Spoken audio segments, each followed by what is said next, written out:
This is the prelude to J.S. Bach Cello Suite No. 1. A very beautiful piece, and for a very good reason a lot of people play it.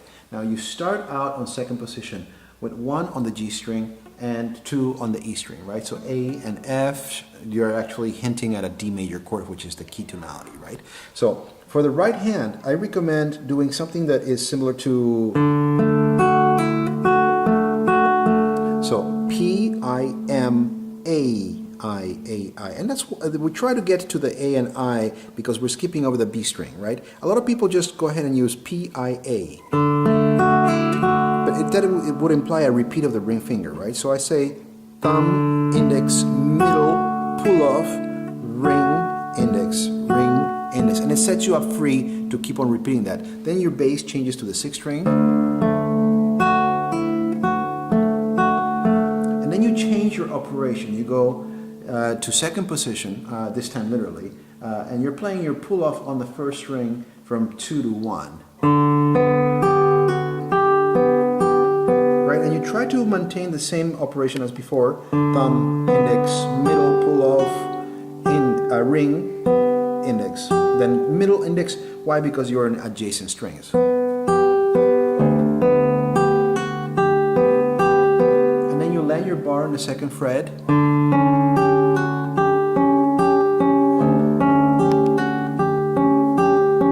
And then 3 and 2, you move your 2nd finger back to be in 1st position.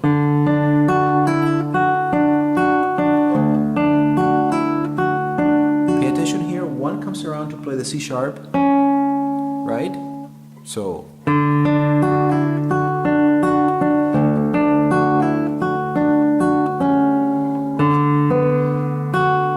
pull off the 1, so you're substituting now 2 for 1, 2 on a D, 1 for the Cish, and that's going to bring you from 2nd to 3rd position, right? So slowly.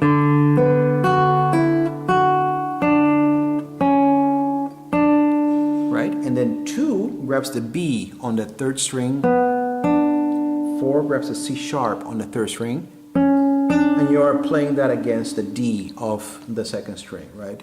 So again, that motion. A lot of people slide that. And then you're going to change position from 3rd to 4th position, all on the 4th string. You can hammer, right, to just try to keep on with the idea of what we've been doing with the slur. 1 to 4, 3, 1, and then you're gonna have to stretch a little bit, right? So you're in 4th position. Now you're gonna actually squish yourself up into 2nd position, into the 2nd finger on 5th position, right? Right. Instead of coming back to 3, you're gonna land on that G sharp with 2. And then 3 is going to grab your D on the 3rd string on the 7th fret, and you're going to play that against the 1st string. So nice and slow on the 4th string, 4th position, 1 hammer to 4, 3, 1, and then change position so that 2 lands on the 4th string, 6th fret, then 3 on the 7th fret for the D against an open E. Stretch your 1 back to 4th position on the 6th string. A lot of people actually go ahead and move that G sharp to an A sharp, which is a very pleasant harmonic movement, but it's not in the music, it's not what Bach wrote. Right? And then your 3rd finger is going to drag back 1 fret so that you are in 4th position, A bass, open E, 1st string, 2, pull off, and then back to 2, and that pulls off to open, right? I would actually play the 2nd E, right? Because it tends to, when you go from 2 to open, it tends to scream a little bit to me. Then that is your passage back to 1st position, right? Then 1 comes on top of 2. And notice that I open my wing to accommodate that, right? I open my arm. 2 pulls off if you want, or 2, right? Depends on how you execute your pull off. If that is too much of a screamer, right? And then you land your bar on the 2nd fret for a B minor chord. It's B minor C, right? I do a double thumb stroke. 5th string, 4th string, right?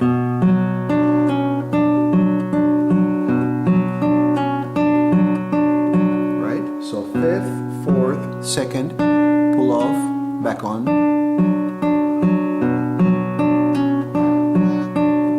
Then 1st position, 2 grabs the E. Remember, you're in D tuning for this, right? 1 on the 3rd string, hammers to 3 on the 3rd string, 2nd fret, so right below the 2nd finger. 1 to 3, open B, and then 3 to 1.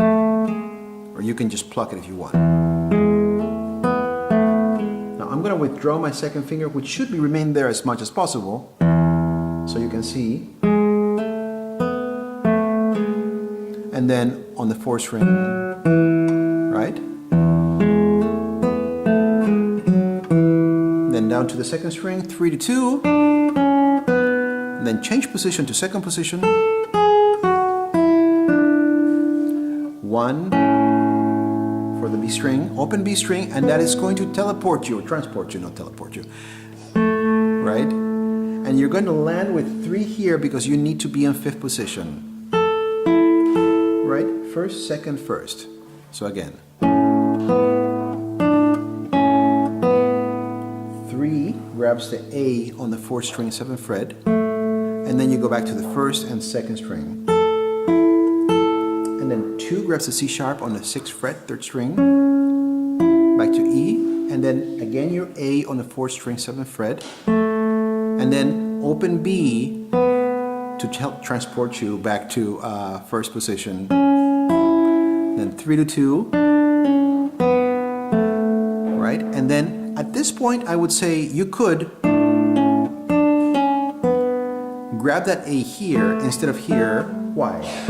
Because of this next section that should be on 4th position. You grab the D sharp on the 4th fret, 2nd string, then 4 on the D string, 2 on the G string for the C natural, open B, 2 back to 4, 1 for the D sharp, back to 4, and then you change things a little bit.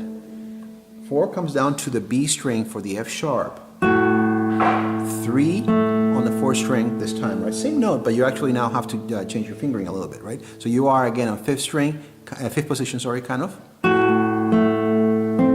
Open B, and then switch around again, so you're back in the same configuration. Right? It's all kind of spelling out D major, well, D sharp, diminished, I guess.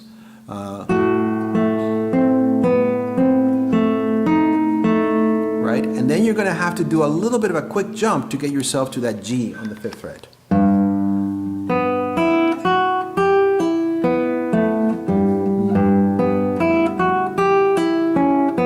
Then F sharp major with 3 over here, right? Then kind of lift off. You're treating your bar like a hinge to get to the E string. Right? Got to be a better fingering for this right now, but this is further than I anticipated going.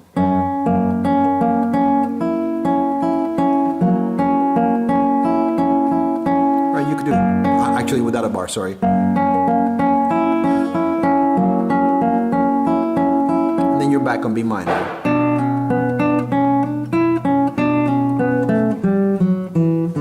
And that takes you through the whole first page of the piece. Happy practicing.